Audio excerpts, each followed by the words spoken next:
یہ وہ ہیں جو عصمت کبریٰ پہ فائز ہیں. عصمت کبریٰ کے یہ معنی ہیں. ان کے مقام عصمت تک نہ آدم پہنچ سکتے ہیں، نہ نوح، نہ ابراہیم، نہ موسیٰ، نہ عیسیٰ، کوئی اولو العزم پیغمبر بھی ان کے مقام عصمت تک نہیں پہنچ سکتا. کسی اور کا کیا ذکر کیا جا سکتا ہے؟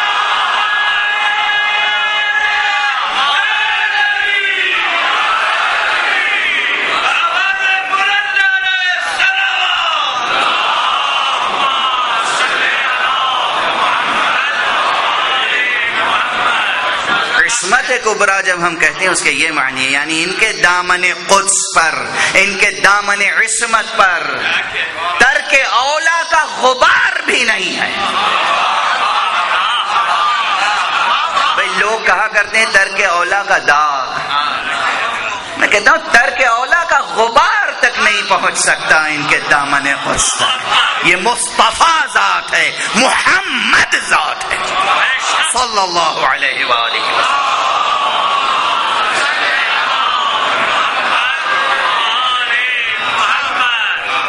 لفظ محمد کے معنی معلوم ہے آپ کو؟ محمد، خدا کی قسم اس لفظ میں کتنی شیرینی ہے. محمد ستودہ صفات، جس کی ہمیشہ تعریف کی جائے وہ ہے محمد. جس کی ہمیشہ تعریف کی جائے وہ محمد ہے. تو ہمیشہ تعریف تو تبھی ممکن ہے کہ جب کبھی لغزش اور خطا کا امکان بھی نہ ہو. زبان کو جنبش نہیں ہوتی. اسی سورہ مبارکہ میں، یہ سورہ نجم کی ابتدائی 18 آیتیں غضب کی آیتیں، زبان کے بعد جو اس سے بھی زیادہ چیز پھسل سکتی ہے، جسے لغزش ہو سکتی، وہ کیا ہے؟ نظر. بے ارادہ بھی نظر پڑ جاتی ہے، مگر حضور کی نظر. حضور کو جبکہ نگاہ کی قوت زیادہ دی گئی تھی، اس پر تقریباً تمام ملت اسلامیہ کا اجماع ہے. حضور جس طرح سامنے دیکھتے تھے اسی طرح پیچھے دیکھتے تھے. آپ کو پلٹ کے دیکھنے کی ضرورت نہیں ہوتی تھی. یہ سب کہتے ہیں، بہت کچھ کہتے ہیں، سب کہتے ہیں یہی تیسری بات، جیسے حضور آگے دیکھتے تھے ویسے ہی پیچھے دیکھتے تھے. پھر بھی کہتے ہیں ہمارے جیسے تھے.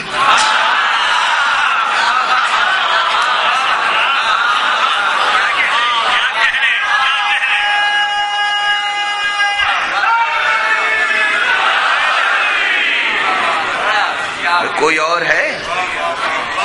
کسی اور میں یہ شان ہے؟ سارے مسلمان کہتے ہیں حضور کی خصوصیت یہ تھی کہ آپ جیسے آگے دیکھتے تھے ایسے ہی بیٹھے رہتے تھے، پیچھے بھی نظر آتا تھا. یعنی کون آ رہا ہے پیچھے سے وہ دیکھ رہے ہیں، جیسے آگے دیکھ رہے ہیں ویسے ہی پیچھے دیکھ رہے ہیں. اس کے معنی کیا ہیں؟ اس کے معنی یہی ہیں کہ یہ ہیں مکانی مگر لا مکانی بھی ہیں. ہم دیکھنے کے لیے کاسہ سر اور اس حلقہ چشم کے محتاج ہیں. گواہی دے رہے ہیں کہ وہ جیسے آگے دیکھتے تھے ویسے ہی پیچھے دیکھتے تھے، اس کے بعد بھی کہتے ہیں ہمارے جیسے.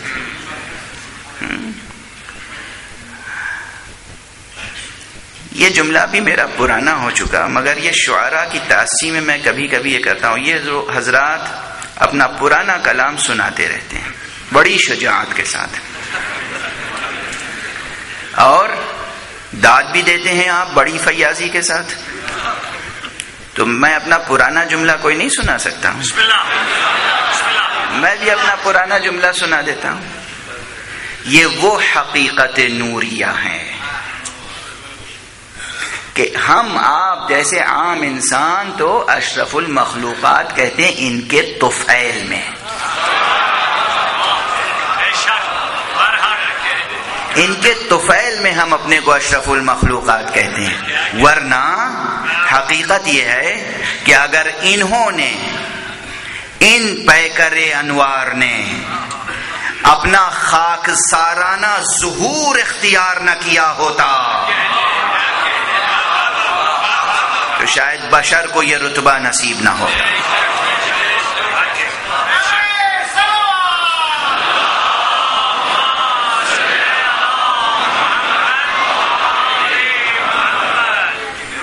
یہ تو لاہوتی ہیں، ملکوتی ہیں، نوری ہیں. اول ما خلق اللہ نوری، سب سے پہلے اللہ نے میرا نور خلق فرمایا. سب سے پہلے خلق اللہ سبحانہ و تعالیٰ کی شان ہے هو الاول هو الآخر، وہی اول ہے وہی آخر. اس نے فیاضی کے ساتھ اپنے کچھ صفات اپنے بندوں میں رکھے ہیں. اس اعتبار سے مصطفیٰ بھی هو الاول هو الآخر ہیں، یعنی هو الاول مقام خلق میں، مقام عہد و میثاق میں نبوت عطا ہوئی تو پہلے مصطفیٰ ہیں، اور جب مبعوث ہوئے تو هو الآخر سب سے آخر میں مبعوث ہوئے. معنی فرق کرتے ہیں، ہر چیز کے معنی فرق کرتے ہیں. متشابہات میں نہ مبتلا ہو جائیے گا. اللہ هو الآخر هو الآخر کسی اور معنی میں ہے، پیغمبر هو الاول هو الآخر کسی اور معنی میں ہے، ایک معنی نہیں ہے. علی هو الاول هو الآخر کسی اور معنی میں ہے. الفاظ کے تشابہ سے عقیدے میں تشابہ پیدا نہ ہو.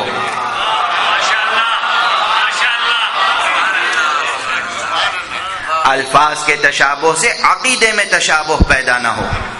اللہ سبحانہ و تعالی احسن الخالقین ہے. اس کے معنی کیا ہے کہ اس کے علاوہ بھی خالق ہیں. خالق تو ہم سب ہیں. یہ افتخار عارف شعر خلق کرتے ہیں، شعر کے خالق ہیں. کوئی نثر لکھتا ہے وہ اپنی نثر کا خالق ہے. لیکن کیا اس اعتبار سے ان کو علی الاطلاق خالق کہہ سکتے ہیں؟ نہیں کہہ سکتے. مقام ادب ہے، حد ادب ہے. حد سے زیادہ جرأتیں نہ بڑھائیے. ہم سب توحید کے وفادار ہیں. رسول اللہ نے توحید کا درس دیا، امیر المومنین علی ابن ابی طالب نے توحید کا درس دیا. ہر اس وصف اور بیان سے بچیے جہاں توحید خطرے میں پڑ جائے. انہوں نے جان دی ہے توحید پر، قربانیاں دی ہے توحید پر. آپ اپنی عقیدت مندی میں، ارادت مندی میں، وہ بھی نادانی کی عقیدت، نادانی کی عقیدت، جاہلانہ عقیدت، اس کی بنا پر آپ چاہتے ہیں کہ ان کی قربانیوں کو رائے گاں کر دیں، ان کی ریاضت کو پامال کر دیں. خالق خالق ہے، رازق رازق ہے، معبود معبود ہے. یہ عبد ہیں، بندے ہیں، مخلوق ہیں. ان کی شان یہ ہے کہ مخلوق ہوتے ہوئے خالق جیسے لگتے ہیں. اگر انہیں آپ نے خالق کہہ دیا تو کمال ختم ہو گیا. کمال یہ ہے کہ مخلوق ہیں مگر خالق لگتے ہیں.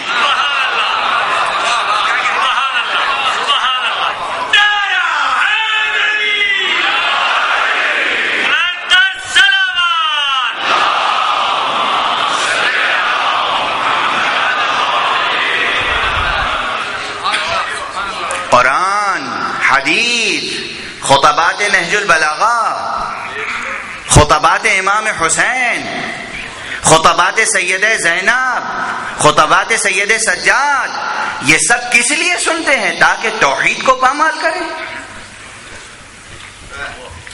خوف خدا رکھیں. خوف خدا. علم کے بغیر ایک لفظ زبان سے ادا نہ ہو. ادبی اسلوب ہوتا ہے، شاعری شاعری ہے، خطابت خطابت ہے، حقیقت ہے. استعارے کو استعارہ سمجھیے، تشبیہ کو تشبیہ سمجھیے، تمثیل کو تمثیل سمجھیے. اگر اتنا ادبی ذوق نہیں ہے تو قسم ہے دیتا ہوں اس مصطفیٰ کی